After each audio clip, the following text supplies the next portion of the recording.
हाँ ma'am, actually and में मैंने मॉक्स बहुत सारे दे दिए थे, पर उनकी एनालिसिस मैंने नहीं की। तो मैंने ओके। मॉक्स बहुत सारे दिए थे, बट कुछ की एनालिसिस नहीं की मैंने, तो वो गलत स्टेप था। करनी चाहिए एनालिसिस, जो गलतियाँ हुई हैं, वरना फिर मॉक देने का कोई बेनिफिट नहीं रहता। जी। तो ये एंड मिस्टेक लगता है मैंने। Okay. And one more thing कि एनालिसिस का मतलब क्या है एग्जैक्टली, मतलब बच्चों को क्या क्या एनालिसिस करना चाहिए खुद के बारे में from the mock test? Ma'am मैं क्या करती थी, जैसे क्वेश्चन जो गलत हुआ ना, वो क्वेश्चन लिख लेती थी, उसका आंसर बस एक बार देखिए, आंसर लिखती नहीं थी मैं, क्योंकि आंसर्स काफ़ी ज़्यादा हो जाता है लिखने में। तो मैं ये लिखती थी किस रीज़न से ये क्वेश्चन मैंने अटेम्प्ट नहीं किया, या किस रीज़न से मैंने क्वेश्चन गलत कर दिया। ओके। लैक ऑफ रिविजन था, कंसेप्ट ही नहीं पढ़ा था। तो वो रीज़न्स मेंशन करती थी। ओके।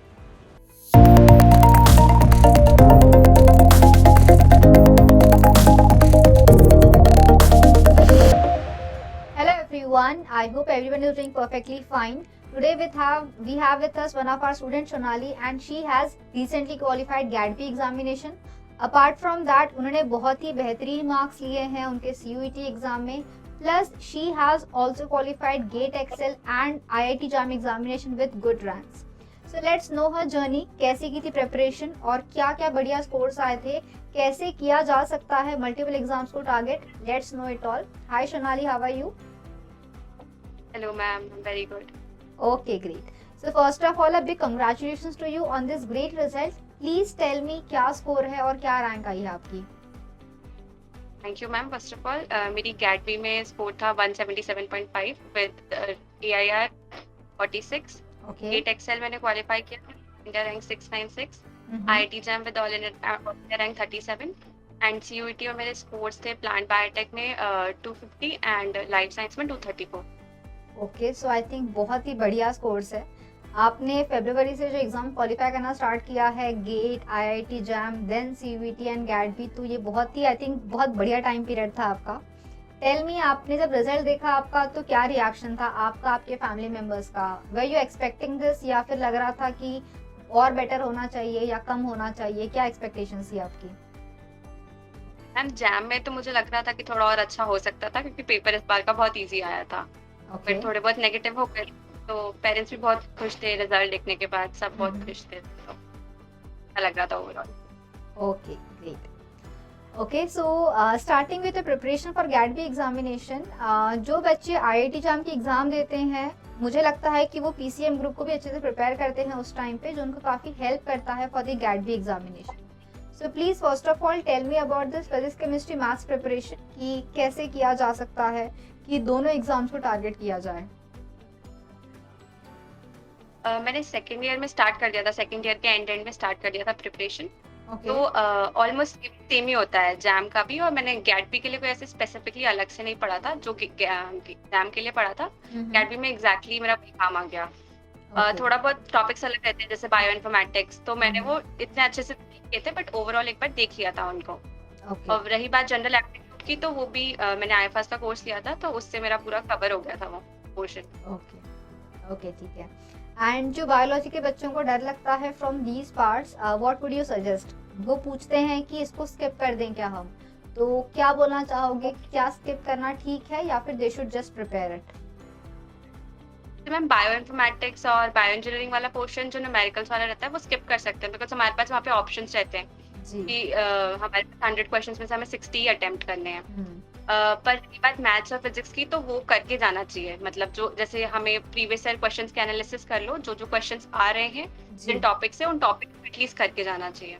ओके, सो स्टूडेंट्स, जैसा कि आपने सुना है what Sonali has told you all, please remember, एक बार का bio process bio informatics skip करो चलेगा, बिकॉज पार्ट बी में you have options, but don't skip physics chemistry maths, because part A में कोई ऑप्शन नहीं है गैट बी में, वो आपको कंपल्सरीली सॉल्व करना है.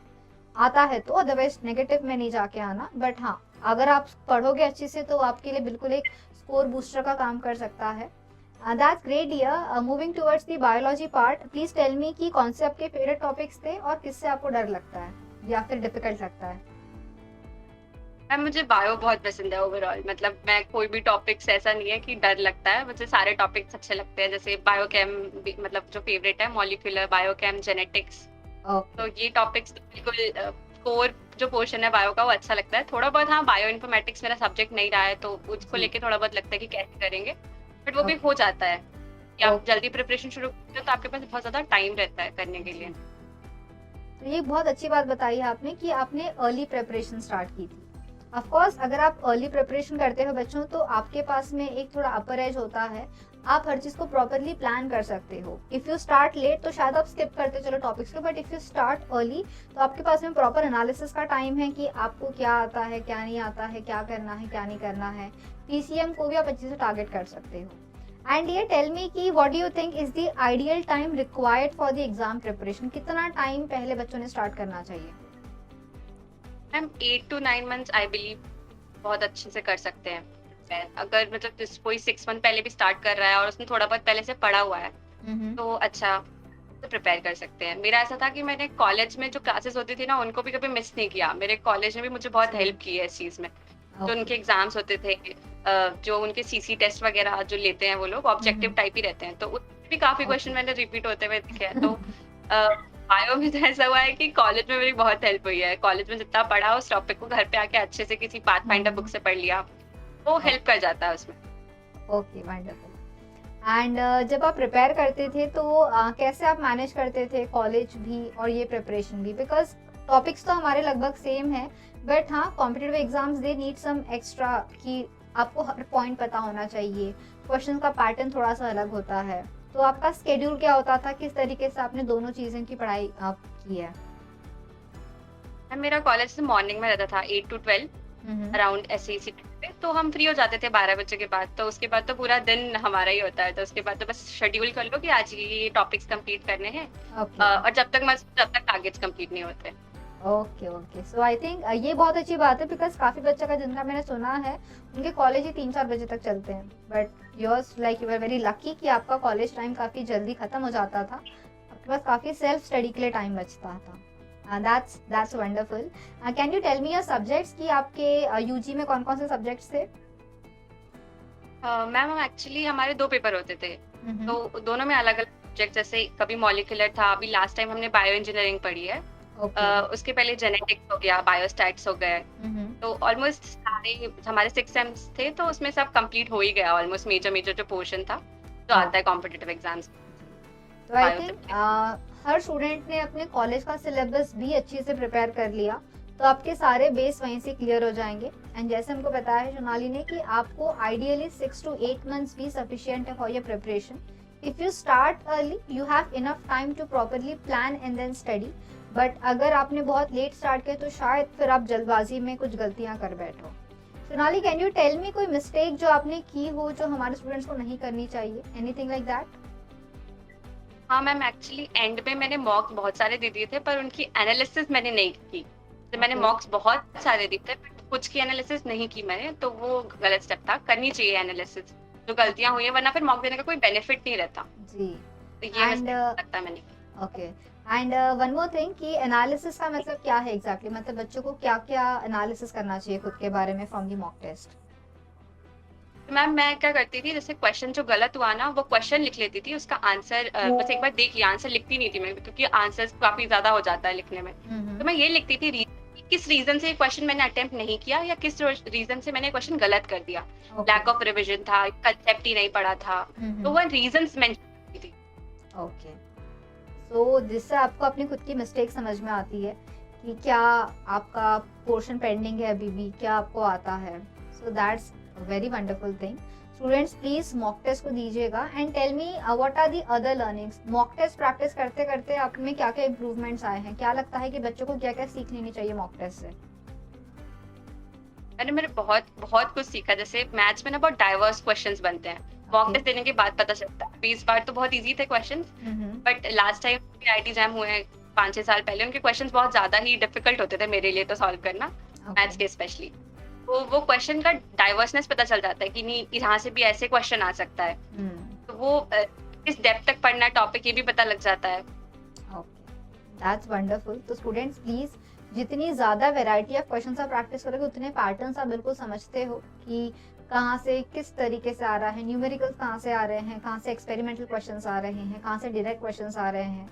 और जितनी आपकी प्रैक्टिस रहेगी आई थिंक उतना ही फास्ट आप पेपर सॉल्व कर सकते हो जब आपका फाइनल एग्जाम आता है। And tell me dear, what about the practising questions? हम हमेशा इस बात पे फोकस करते हैं कि पढ़ाई revision is very important, but साथ में प्रैक्टिसिंग क्वेश्चन भी बहुत इंपॉर्टेंट होता है। तो आपने कितना टाइम लिया था प्रिपरेशन के जर्नी में प्रैक्टिसिंग क्वेश्चंस को, और उसके क्या फायदे होंगे? मैम मैंने ऐसे किया था अरेंज, जैसे लाइक 20 डेज पहले मैंने जैम के लिए बेसिकली मैंने पूरी पढ़ाई की है। तो जैम के लिए जब एग्जाम होने वाला है उसके 1 मंथ या 20 डेज पहले मैंने मॉक लगाना शुरू कर दिया था। तो Okay. जिस टाइम पे जैम का पेपर होता है उस टाइम पे बैठ के मॉक लगाए थे, ताकि ब्रेन उस वक्त एक्टिव रहेगी, भाई इस वक्त ही काम करना है। तो मैं क्वेश्चन पेपर हाथ में आता था, या फिर जब भी फोन में भी हम क्वेश्चन पेपर सॉल्व कर रहे होते हैं तब एक नोट ली और उस पर लिखते गए कि ये गिवन है, क्योंकि बार बार देखना स्क्रीन पे बहुत ज्यादा टायरिंग हो जाता है। हाँ. ये गिवन है और फिर उसको उस तरीके से सॉल्व किया। तो आई थिंक इससे आपका टाइम बहुत ज़्यादा बचा है।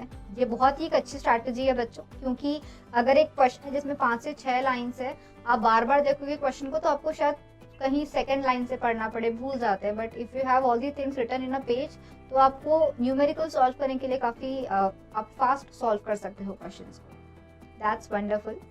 एंड अगर हम बात करते हैं हमारे इस पूरे प्रिपरेशन जर्नी की, तो कभी कभी बच्चों के लिए ये फेज भी आता है that they feel a bit depressed, या फिर लगता है कि शायद not depressed is a very big word, but हाँ कभी कभी थोड़ा स्ट्रेस एंजाइटी हो जाती है कि हमसे होगा कि नहीं होगा।